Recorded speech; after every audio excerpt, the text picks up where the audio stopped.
হরে কৃষ্ণ।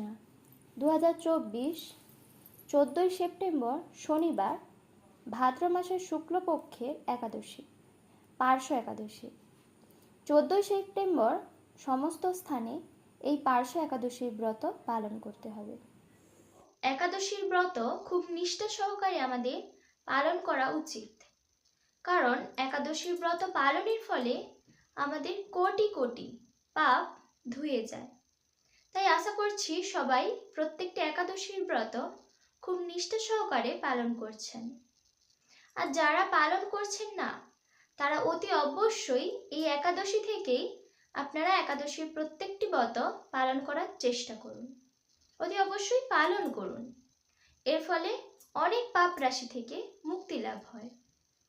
তো যারা পালন করবেন তারা কিভাবে পালন করবেন না, একাদশীর আগের দিন, অত্যন্ত পক্ষে 2 দিন আগে আমিষ আহার যারা গ্রহণ করেন তারা আমিষ আহার বর্জন করবেন। যদি না পারেন, অত্যন্ত পক্ষে একাদশীর আগের দিন আমিষ আহার বর্জন করবেন।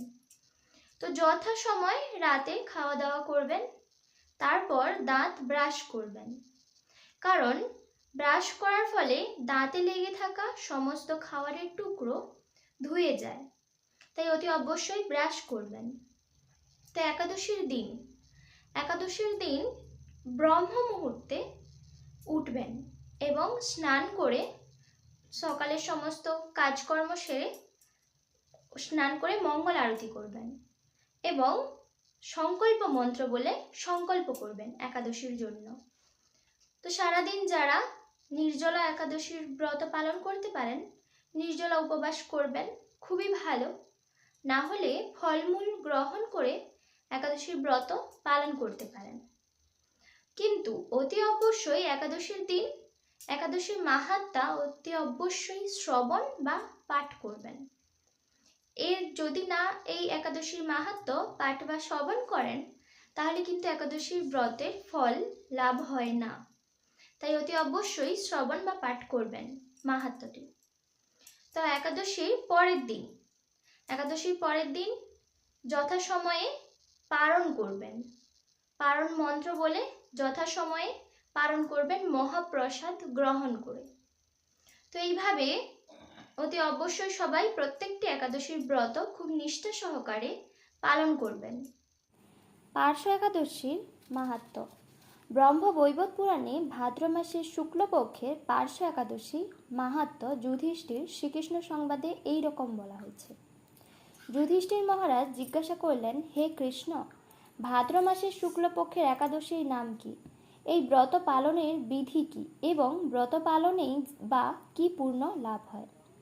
উত্তরে শ্রীকৃষ্ণ বললেন, হে ধর্মরাজ, মহাপুণ্যপ্রদা, সমস্ত পাপ হারিণী ও মুক্তিদায়িনী এই একাদশী বাজপেয় যজ্ঞের থেকেও বেশি ফল দান করে। যে ব্যক্তি এই তিথিতে ভক্তি সহকারে ভগবান শ্রী বামন দেবের পূজা করেন, তিনি ত্রিলোকে পূজিত হন। পদ্মফুলে পদ্মলোচন শ্রী বিষ্ণুর অর্চনকারী শ্রী বিষ্ণুলোক প্রাপ্ত হন। সাইত ভগবান এই তিথিতে পার্শ্ব পরিবর্তন করেন, তাই এর নাম পার্শ্ব একাদশী বা পরিবর্তনী একাদশী। যুধিষ্ঠির মহারাজ বললেন, হে জনার্দন, আপনার এ সকল কথা শুনেও আমার সন্দেহ পূর্ণরূপে দূর হয়নি।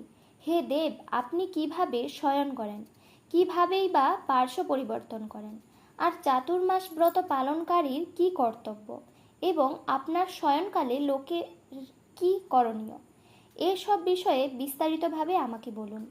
আর কেনই বা দৈত্যরাজ বলিকে বেঁধে রাখা হয়েছিল, তা বর্ণনা করে আমার সকল সন্দেহ দূর করুন।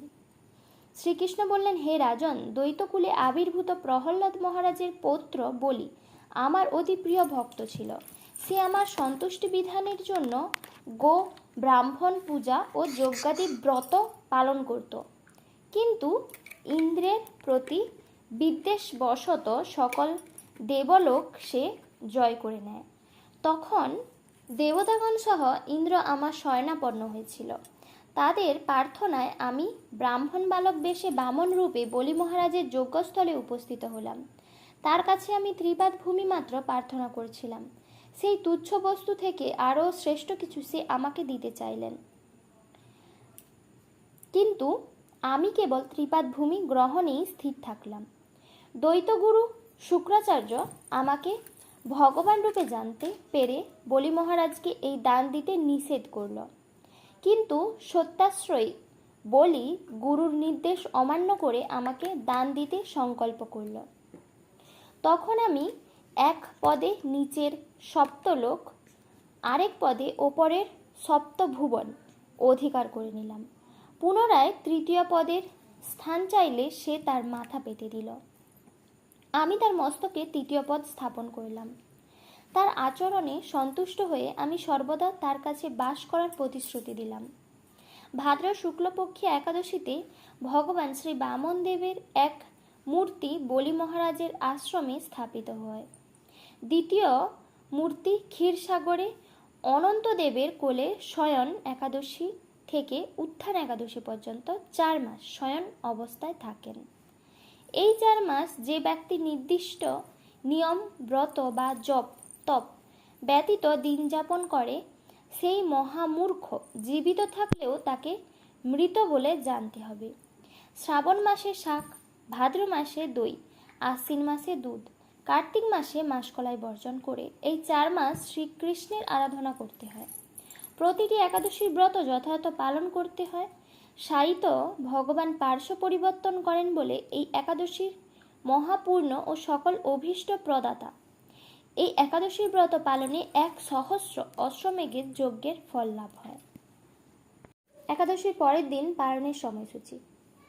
পশ্চিমবঙ্গ 5টা 25 থেকে 9টা 28, বাংলাদেশ 5টা 51 থেকে 9টা 44, দিল্লি 6টা 6 থেকে 10টা 13, মুম্বাই মহারাষ্ট্র 6টা 26 থেকে 10টা 31, পুনে মহারাষ্ট্র 6টা 22 থেকে 10টা 27, নাগপুর মহারাষ্ট্র 6টা থেকে 10টা 5, চেন্নাই তামিলনাড়ু 5টা 57 থেকে 10টা, ভুবনেশ্বর উড়িষ্যা 5টা 35 থেকে 9টা 39, বিহার 5টা 35 থেকে 9টা 40, ঝাড়খণ্ড 5টা 35 থেকে 9টা 40, ছত্তিশগড় 5টা 50 থেকে 9টা 54, শিলং মেঘালয় 5টা 8 থেকে 9টা 14, গুয়াহাটি আসাম 5টা 8 থেকে 9টা 14, মণিপুর 5টা থেকে 9টা 6, মিজোরাম 5টা 4 থেকে 9টা 10, সিকিম 5টা 21 থেকে 9টা 27, বৃন্দাবন 6টা 4 থেকে 10টা 11, ব্যাঙ্গালোর কর্ণাটক 6টা 8 থেকে 10টা 12, হায়দ্রাবাদ তেলেঙ্গানা 6টা 4 থেকে 10টা 8, আগরতলা ত্রিপুরা 5টা 11 থেকে 9টা 16,